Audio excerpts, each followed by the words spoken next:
ఏంటంటే మీరు కోట్ చేసినట్టు ఇక్కడ ఎక్కడా కూడా సరే జగన్మోహన్ రెడ్డి ఎక్కడ విమర్శించలేదు. మోదీ అయితే అసలు జగన్మోహన్ రెడ్డికి సంబంధించి కావచ్చు, గత ప్రభుత్వానికి సంబంధించి కావచ్చు, ఎక్కడ ఆయన ఈవెన్ ఒక పేరు కూడా తీయలేదు. టీడీపీ వాళ్ళు కావచ్చు, కూటమికి సంబంధించినటువంటి జనసేన, టీడీపీ వాళ్ళు కొంత ఆశించుంటారు. మోదీ ఏదో ఒకటి మాట్లాడతారు జగన్‌కి సంబంధించి, లేదంటే అమరావతిని నాశనం చేశాను ఇలా మాట్లాడతారని కొంత ఎక్స్‌పెక్ట్ చేసుంటారు. కానీ ఎక్కడా కూడా మోదీ కనీసం పేరును కూడా ప్రస్తావించలేదు. ప్రభుత్వాన్ని గత ప్రభుత్వం అనేది కూడా ఎక్కడా కూడా ప్రస్తావించలేదు. ఆయన మాట్లాడిందంతా కూడా మేమేదో ఇప్పుడు కూటమిలో ఉన్నాం కాబట్టి మేము ఖచ్చితంగా సపోర్ట్ చేస్తాం, సహకరిస్తామని మాత్రమే మాట్లాడుతూ వచ్చారు. అయితే మోదీ జగన్మోహన్ రెడ్డి పారిపోయాడు, మోదీ వస్తున్నాడని చెప్పేసేసి ఇలాంటి వార్తలను కూడా మనం వింటూ వచ్చాం కదా పొద్దున్నుంచి నిన్న ఈ రోజు అంతా కూడా. ఏం చెప్తారు దానికి సంబంధించి? మోదీ ఎక్కడికి తిట్టకపోవడాన్ని పారిపోయింది? కొంతమంది జీర్ణించుకోలేకపోతున్నారు అనుకోవచ్చా? కాదు, కాదు. పాయింట్ ఏదంటే ఆయన ఎందుకు అసలు మీరే జగన్మోహన్ రెడ్డి గారి పేరు పెట్టి విమర్శించాల సభలో. హ్మ్. ఇంక ఆయన ఎందుకు విమర్శిస్తాడు? ఆయన పని కూడా కాదది ఫస్ట్ హ్మ్. పాయింట్. హ్మ్. రెండో పాయింట్ ఏంది పారిపోయేదేంది? హ్మ్. ఆయన ఇంట్లో ఉన్నాడు, బెంగుళూరు పోతున్నాడు, వస్తున్నాడు. పారిపోయేదేముంది? హ్మ్. పాయింట్ ఏందంటే అమరావతి రాజధానికి సంబంధించి జగన్మోహన్ రెడ్డి వైఖరి స్పష్టం. హ్మ్. అలాంటి మహానగరం ఆంధ్రప్రదేశ్‌కి తగదని. హ్మ్. అలాంటి మహానగరాన్ని నిర్మించే పరిస్థితిలో మనం లేమని. హ్మ్.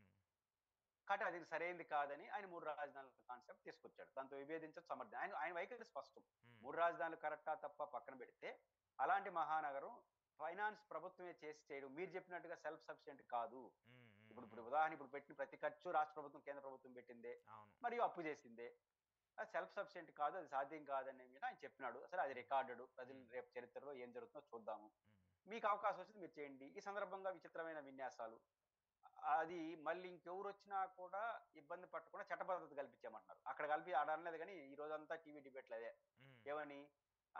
అమరావతికి చట్టబద్ధత. మళ్ళీ అవును. ఒక పార్టీ రాష్ట్ర నాయకు ఒక పార్టీ సిపిఎం రాష్ట్ర కార్యదర్శి ఎవరో లెటర్‌లో చెప్పున్నారు. హ్మ్. మళ్ళీ ఇబ్బంది కలగకుండా చట్టబద్ధత ఏర్పాటు చేసేయమంటున్నారు. హ్మ్. అసలు నాకు అర్థం కాలే హాస్యాస్పదమైన కోరికలివి.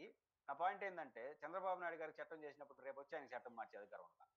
కుదరదు కదా! చంద్రబాబు నాయుడు గారు ఎట్టయితే రాజ్యాంగ ప్రతినిధో, రేపు వచ్చే ముఖ్యమంత్రి కూడా రాజ్యాంగ అధిపతే. అవును. మోడీ గారు ఎట్టయితే చట్టాలు చేస్తాడో, వచ్చే ఆయన కూడా ఇప్పుడు మీరు కొన్ని చట్టాలు మార్చలేదా మోడీ గారు? హ్మ్. రాజ్యాంగ సవరణలే చేశారు కదా! ఈ భారతదేశానికి సుప్రీం రాజ్యాంగం. హ్మ్. ఆ రాజ్యాంగాన్నే మార్చుకుంటున్నాం. కొన్ని హ్మ్. మార్పులు, చేర్పులు చేసుకుంటున్నాం. హ్మ్. అప్‌డేట్ చేసుకుంటున్నాం. మరి రాష్ట్రాలకు ఉండదా? కానీ హ్మ్. భారత పార్లమెంట్‌కి, భారత అసెంబ్లీకి లేని చట్టం, చేసే చట్టం అంటూ ఇంకోటుండదు. వాళ్ళు హ్మ్. ఏమన్నా మార్పులు చేయొచ్చు. అది వితిన్ ద కాన్స్టిట్యూషన్ లోపల ఉండాలి. ఓకే. కాబట్టి అసలు అమరావతి రాజధాని మార్చడానికి వీల్లేదని చట్టం చేసేస్తే అని అని అని అంటున్నారంటే అది ఎట్లా సాధ్యం అవుతుంది? నాకంత అర్థం కావట్లేదు. హ్మ్. ఎందుకు అనుమానం మనకు మళ్ళీ? రెండో పాయింట్ ఏందంటే ఈళ్ళు యాడనో అంతర్లీనంగా మళ్ళీ జగన్ వస్తే ఏమన్నా డిస్టర్బ్ చేస్తాడా అని ఒక హ్మ్. చిన్న భయం. అసలు అవును. మన దృష్టిలో జగన్ రాడు గదా! హ్మ్. నా పాయింట్ ఏందంటే పవన్ కళ్యాణ్ గారైతే ఇప్పుడు ఎన్నికలు పెడితే ఆయనకి 11 వచ్చినాయి. ఈసారి ఒకటే అంటున్నాడు. హ్మ్. 15 ఏళ్ల పాటు చంద్రబాబు గారు ముఖ్యమంత్రిగా ఉండాలంటే అవును. ఇంక జగన్ రాడని మరీ అంటున్నారు. రాని జగన్ గురించి భయం ఎందుకు అంటున్నాను నేను. ఓకే. ఎట్లా రాడు గదా! మీ దృష్టిలో రాడు. రానప్పుడు ఇంక ఆయన వచ్చేదేంది? మళ్ళీ బాగు చేసేదేంది? పాడు చేసేదేంది? హ్మ్. కాబట్టి ఈ చట్టబద్ధత ఇవన్నీ దేనికి కుదరదు. ఒక హ్మ్. చట్టం చేసే అధికారం హ్మ్. చంద్రబాబు గారికుంటే, చట్టాన్ని మార్చే అధికారం వచ్చి ఆయనకుంటుంది. హ్మ్. దాన్ని మార్చే అధికారం ఇంకొకరికుంటుంది. రాజధాని విషయంలో మార్పులు, చేర్పులు జరగకుండా ఉండాలంటే ఒకటే పరిష్కారం. హ్మ్. అది ప్రజల రాజధానిగా మాటలు గాకుండా చేతల్లో ఉండాలి. అవును. అమరావతి రాజధాని మీరు 2, 3 పాయింట్లు చెప్పారు. ఒకటి సెల్ఫ్ సఫిషియెంట్ రాజధాని. హ్మ్. రాష్ట్రం మీద భారం పడదు అన్నారు.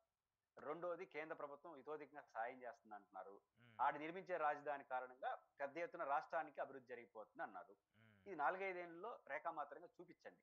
హ్మ్. ఈ 4 ఏండ్లు మీరు ముఖ్యమంత్రిగా దాన్ని చేస్తారు కదా! మళ్ళీ ఎవరు గెలుస్తారనేది ప్రజలు నిర్ణయిస్తారు.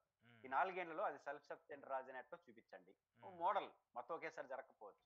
హ్మ్. 2 అక్కడ జరిగే ఏర్పాట్ల కారణంగా రాష్ట్రాన్నంతా ఉపయోగపడుతుంది. ఎట్లో చెప్పండి. ఈ 4 ఏండ్లు చెప్పి చూపిచ్చేసారనుకోండి.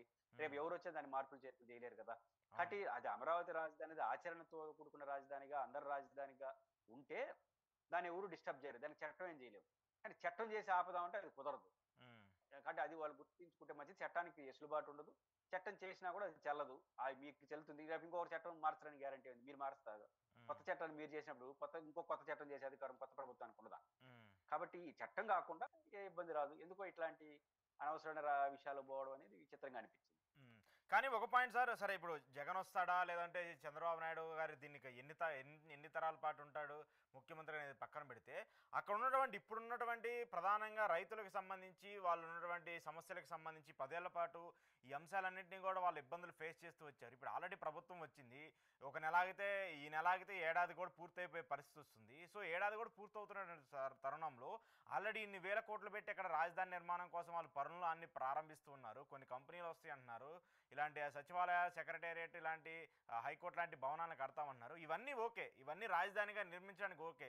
మరి భూములు ఇచ్చినటువంటి రైతుల పరిస్థితి ఏంటి? రైతులకు సంబంధించి ఏమి న్యాయం చేయబోతున్నారు? ముందు వాళ్ళది క్లియర్ చేయాలి కదా, వాళ్ళకి ఇవ్వాల్సినటువంటి ల్యాండ్ అంటారా, ప్లాట్స్ అంటారా, ఏవేవో చెప్పారు. మరి అప్పుడు ల్యాండ్ తీసుకునేటప్పుడు ముందు వాటిని క్లియర్ చేస్తే వాళ్ళ దగ్గర నుంచి కూడా వాళ్ళు ఏదైనా చేసుకోవడానికి దానికి ఒక పరిమితి ఉంటుంది కదా. అవి చేయకుండా ఇన్ని వేల కోట్లు పెట్టేసి ఇక్కడ భవనాలు ఇన్ని కడతా ఉండి రేపు మళ్ళీ వాళ్ళు ఏదో ఒక మాకు అది ఇవ్వలేదు ఇది ఇవ్వలేదు అని చెప్పేసి ధర్నాలకు నిరసనలకు దిగితే అప్పుడు బాధ్యత ఎవరిది? వాటిదంటే రైతులకు ఇవ్వాల్సింది రెండు. ఉమ్, ఒకటి 10 సంవత్సరాల పాటు ఒక ఎకరాకి 50,000 రూపాయలు చొప్పున 10% పెంచుకుంటూ ఉమ్, కౌలు ఇవ్వాలి.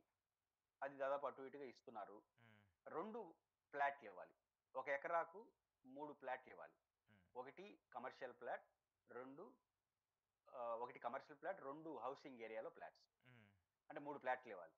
అంటే 1,00,000 ప్లాట్లు రెడీ చేయాలి. 34,000 ఎకరాలు అంటే దాదాపు 1,00,000 చిల్లర ప్లాట్లు రెడీ చేయాలి. ఉమ్, అంటే అంటే 1,00,000 ప్లాట్లుగా డివైడ్ చేయాలి. ఆ 1,00,000 ప్లాట్లలో ఒక 30,000 ప్లాట్లు కమర్షియల్ ఏరియా, ఇంకొక 60,000-70,000 ప్లాట్లు హౌసింగ్ ఏరియాలో ఒక్కొక్క రైతుకు ఒక్కొక్క ఎకరాకి 3 ప్లాట్లు చొప్పున ఇవ్వాలి. ఉమ్, వాళ్ళ భవిష్యత్తు అదే. ఉమ్, పాయింట్ ఏంటంటే ఫస్ట్ 1,00,000 ప్లాట్లు వేయాలంటే మొత్తం బైఫర్కేషన్ చేయాలిగా. ఈ 50,000 అవును. ఎకరాల్లో ఉమ్, మొత్తం బైఫర్కేషన్ చేసి డివిజన్ చేసేసి, అంటే ఒక్కొక్క ఎకరా కనీసం 2 కోట్ల రూపాయలు పెట్టుకున్న 2 కోట్లు ఒక ఎకరాకి. మీరు కూడా ఏదైనా రియల్ ఎస్టేట్ వాళ్ళు అడిగి చెప్తారు. కనీసం ఒక ఎకరాని, అదో రాజధాని ప్రాంతం కాబట్టి కొంచెం రోడ్లు అవి ఇవన్నీ ఎక్కువ ఉంటాయి. కాబట్టి 1 కోటి రూపాయలు పెట్టుకున్న ఒక ఎకరాకి సింపుల్ గా మామూలు 2 కోట్లు లెక్కేస్తారు.